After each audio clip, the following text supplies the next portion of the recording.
There's no doubt that some progress has been made. We're ending the Great Chainsaw Massacre with more than 85% of the world's forests to be protected by the end of this decade, an unprecedented agreement by 122 countries now, backed by the biggest ever commitment of public funds for forest conservation, with much more still to come from the private sector. 90% of the world's economy working towards net zero, up from less than a third when the UK took up the COP reins, including India keeping 1 billion tons of carbon out of the atmosphere by switching half its power grid to renewable sources. More than 100 countries have just signed up to cut their methane emissions by 2030. When we were selected as hosts of COP26, just 1% of the world's economy had met the post-Paris obligation to improve on their 2030 emission targets. Today, that figure stands at 80%. And it's not just that we're putting forward better targets or bigger targets. The world has been actually putting forward the plans to reach those targets. Billions of dollars have been committed to supporting developing and vulnerable countries. Big business has stepped up with the launch of the Glasgow breakthroughs this afternoon, and our Clean Green Initiative idea, the Build Back Better World idea that Joe Biden talks about, is catching on, and it's taking the green industrial revolution worldwide. For example, we're working with South Africa's President Ramaphosa to deliver his ambitious vision for faster, greener growth. And what I would say is, we've been asking for action, as you know, on coal, cars, cash, and trees. And after just a couple of days, we can certainly begin to tick 3 of those boxes. If you can begin, we're beginning to write the tick. And that's all happened because we were able to come together in person in Glasgow and do this, make it happen at COP26. And of course, it's only part of the story. Although the UK has this week committed a further $1 billion of international climate finance, taking our total to £12.6 billion by 2025, £12.6 billion that we're committing to climate finance. Actually, just a few hours ago, Japan announced another $10 billion over the next 5 years, a big commitment from Japan. The reality is that the developed world will still be late in hitting the $100 billion target. And it's brilliant that so many countries have embraced net zero this week, but we're going to keep working with all the leaders around the world to get them there sooner, to accelerate their timetable. We've now protected 85%, we've got measures to protect 85% of the world's forests and 90% of the world's economy working to net zero. Those commitments will be 100% useless if the promises made here are not followed up with real action. As Prime Minister Mia Mottley of Barbados so passionately warned us yesterday, climate change is not some parochial political issue. For tens of millions of people around the world, it is literally a matter of life or death.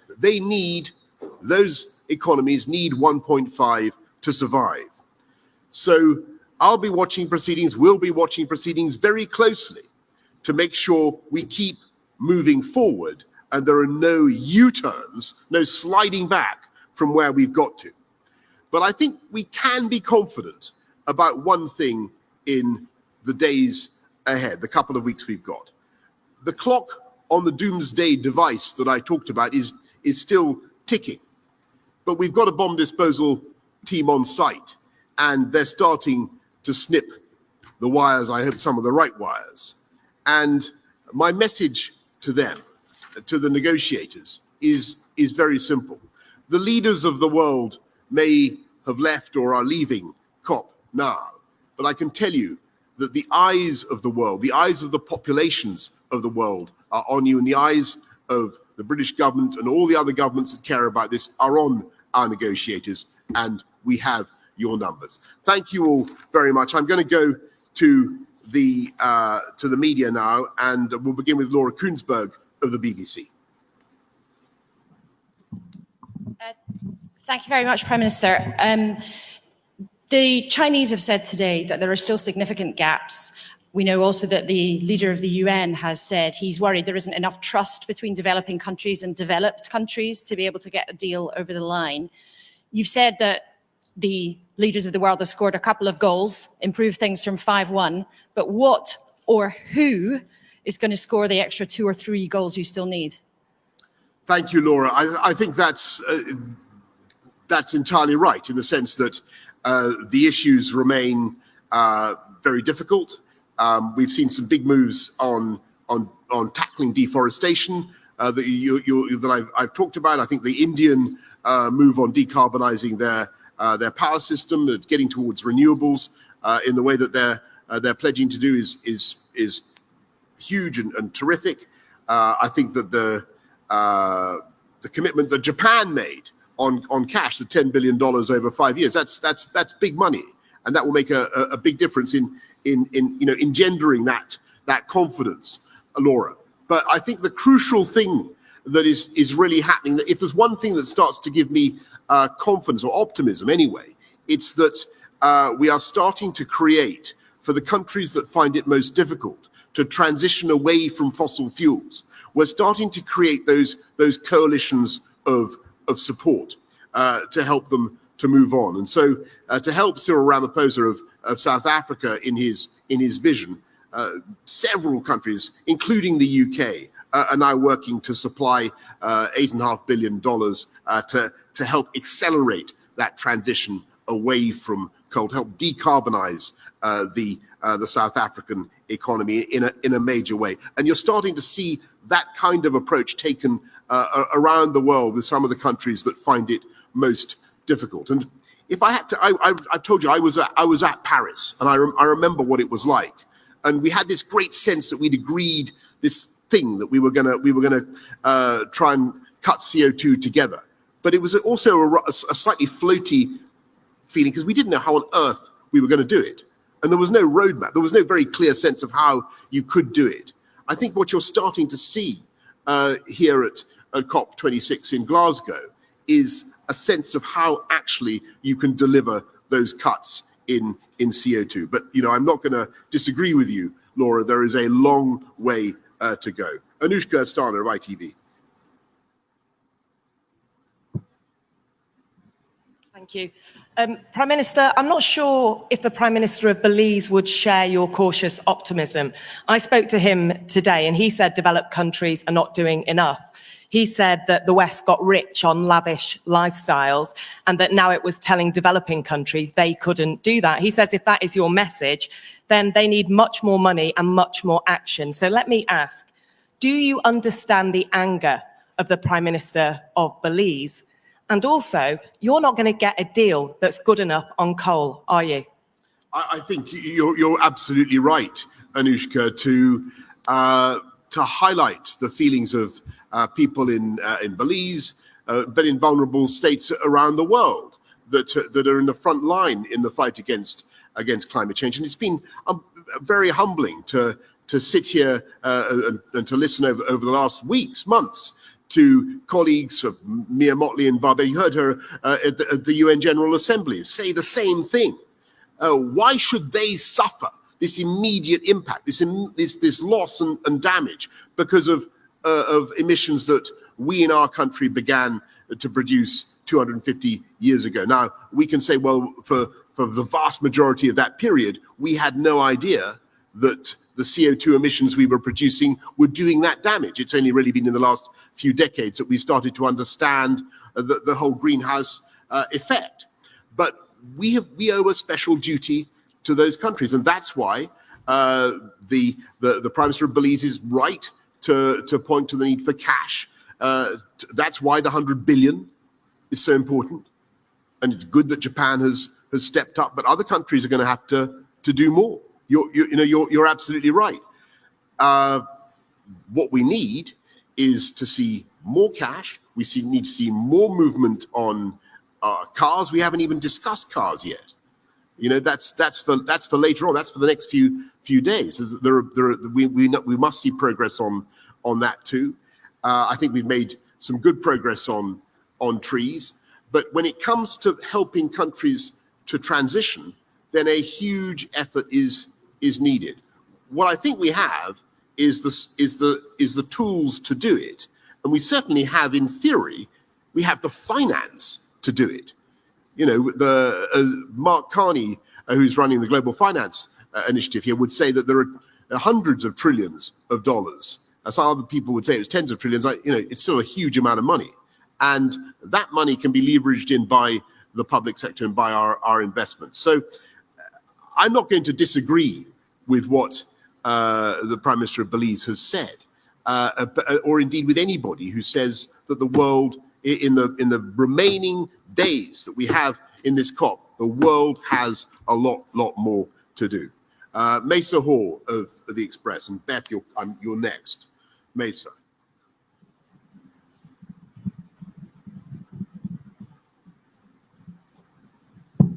Thank you very much, Prime Minister. A couple of days ago, you put the chances of success here at about 6 in 10. I just wondered if you had a new figure for that after the talks today.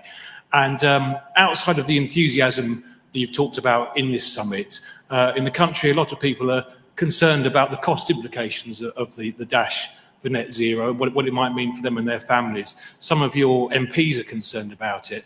About a week ago, a poll suggested that a majority of people would like to see a referendum on the idea of net zero. Would you, as a seasoned referendum campaigner, would you think about that? Thanks, Mesa. Look, I just want to say one thing about the overall economics. First of all, if we don't do this, if we don't fix our climate, it will be an economic catastrophe as well as an environmental catastrophe, right? I think people need to understand that as point number one. This is the only way to fix this is to reduce CO2 and tackle climate change. I also happen to think that there's a great wisdom in the British people, and I think that they can see that this is an issue that needs to be fixed. And they may not listen to me, but they certainly listen to Sir David Attenborough, and they look at what's actually happening around the world. They look at the fires, they look at the floods, they look at the hurricanes and the increased incidence of all three, much increased incidence, and they think something's happening here. And they look at that graph. You see that graph on yesterday morning, incredibly powerful graph that Sir David Attenborough produced of the increase in CO2 emissions over the last few thousand years, the graph of CO2 emissions, and then the temperatures, and how temperatures track CO2 emissions. And then that spike in CO2 emissions, that anthropogenic spike, vertical movement upwards, and accompanied now we're seeing by increases in temperature. And they can see that, and they're not dumb, and they can see that this is something that needs to be tackled.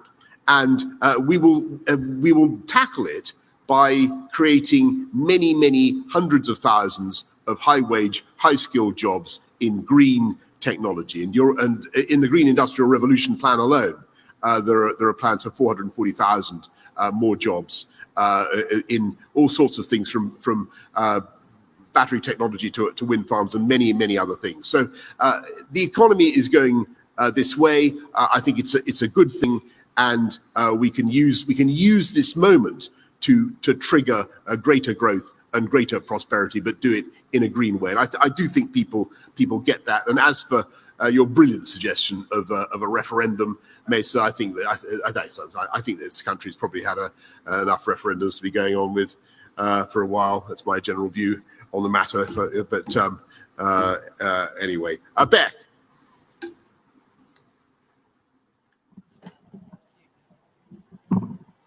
Thank you, Prime Minister. It's been a really intense few days, both here in Rome, both in Rome and in Glasgow. But just to use your football analogy, you talked about being able to equalise in extra time. But isn't the sad reality of all of this that if China is not on the pitch, Team World is not going to be able to equalise? That is the elephant in the room, isn't it? And on forests, Sky News is on the ground in Brazil, where authorities don't seem to care at all about mass deforestation. Do you really believe that the president of Brazil will follow through on the pledges he made? Is he taking it seriously? Thank you.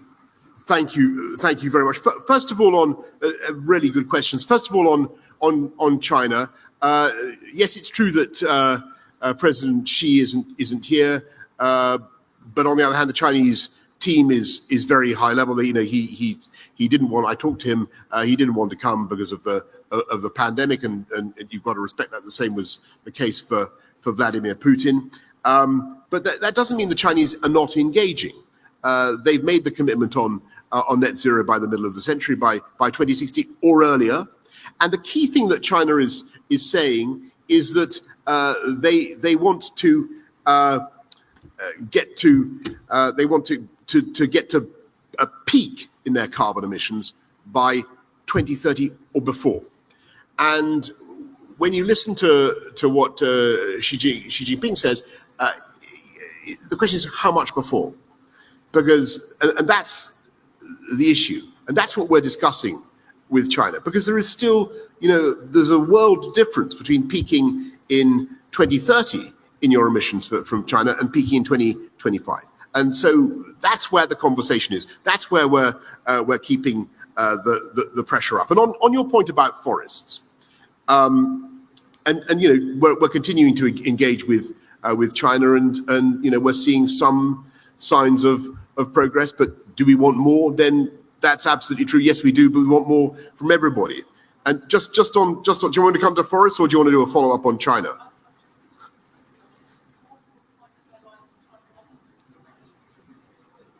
I think that we need China to make commitments. China has already made a substantial commitment in the sense they've moved to net zero by the middle of the century, 2060 or before, as Xi Jinping says.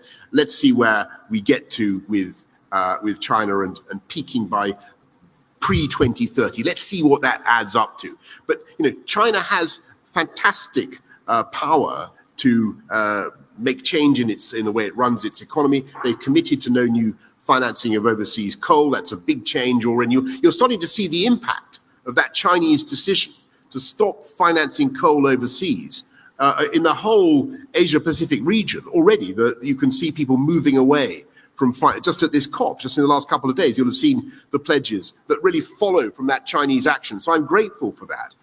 Do we need more progress? You bet. We need more progress from China and from everybody here at this gathering. On deforestation and your point about your reporter in Brazil not finding any evidence that on the ground that there's any willingness to stop cutting down trees. It's not just world leaders who are saying this. What we're doing is saying that companies that invest in commodities or that buy commodities that result from deforestation, whatever they may be, will not be invested in. And there's been an agreement by companies around the world that they will no longer support or invest in commodities, whether with palm oil or whatever, that result from deforestation. You've heard what the big commodity producers, Cargill and others, have had to say. That's a massive step forward. That's a big change. And secondly, the world's financial institutions have stepped up and said that, well, they won't finance companies that get involved in deforestation. So financial institutions worth trillions and trillions of pounds will not be supporting deforestation. And the pressure comes from consumers around the world who will say to those banks, whether it's Aviva or Barclays or whoever else, if they break that pledge, there will be a democratic, a consumer price to pay. And the same goes for the companies that break that pledge. So there's been a big shift in the balance of power, I think, over forests towards consumers, towards people who care about it and who want to stop the forests being chopped down, even if governments do break the pledges that they're making. Do you see what I'm saying? I think that's been the important thing. Let's go to Liz Piper of Reuters.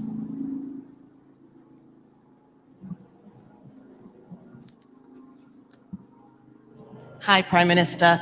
The developed world promised in 2020 to deliver the 100 billion.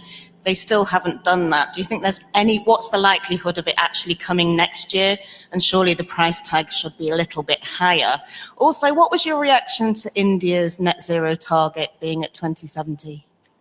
Thanks, Liz. I think that the 100 billion is still something that we're pushing for earlier. We're going to get it by 2023, but we need to see more. I thought that what Japan had to say was great, but this ain't over. We need further action from countries around the world, and we're certainly going to keep the pressure up. And sorry, Liz, remind me, what was your second question? India, yeah. Look, just on India, I think the most important thing that they've said is that they want to decarbonize so much of their power system by 2030. That's a massive commitment, moving up from 175 to 450 gigawatts of clean energy. That's a huge commitment, and if they put that in their NDC, even more powerful. Harry Cole of The Sun.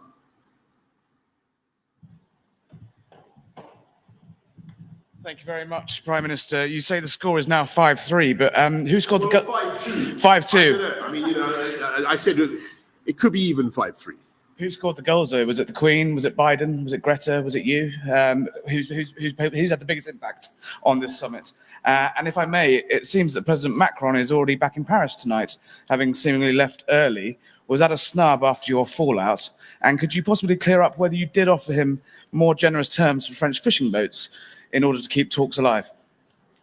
Thanks. Look, I think that it's a team game, this thing, Harry. And I think I think everybody's working very hard together to keep 1.5 alive, and I think 1.5 degrees alive, and I think a lot of I would pay tribute to all the individuals that you've mentioned, or the possible exception myself, but I would certainly pay tribute to everybody for a big effort, and that effort will continue. We will keep going right to the wire. And on our relations with France, I really renew what I've said before. We are working very, very closely with our French friends and partners on the things that matter most to the people of the world, and that is tackling climate change, reducing CO2, and by comparison with that hugely important issue, the ones you mentioned are really vanishingly unimportant. But since you ask about whether the UK has changed its position, let me put it that way, changed its position on the fishing issue, the answer is no. But I hope that will do, folks. And thank you all for your kind attention. Thank you.